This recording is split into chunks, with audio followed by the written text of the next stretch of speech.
This is very interesting. Ramesh Kumar صاحب تو کوئی اور ہی بات کر رہے ہیں, لیکن خبریں پہلے سے لیک ہو رہی تھیں, آپ نے بھی سنی ہوں گی. اب آپ کے خیال سے ریپلیسمنٹ کون ہوگی؟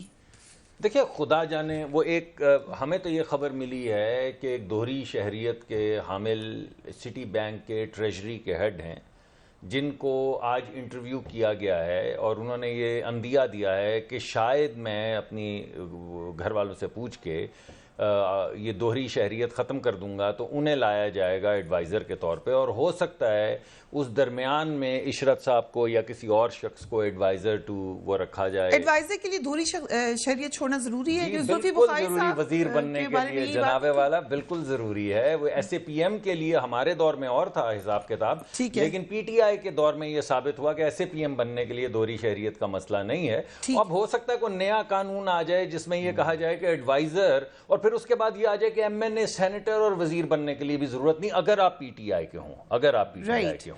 لیکن اگر آپ پی ٹی آئی کے نہیں ہیں, جو کہ مجھے لگتا ہے کہ نہیں ہوں گے اس دفعہ, تو اگر پی ٹی آئی کے آپ نہیں ہیں تو پھر آپ کو دوہری شہریت چھوڑنی ہوگی.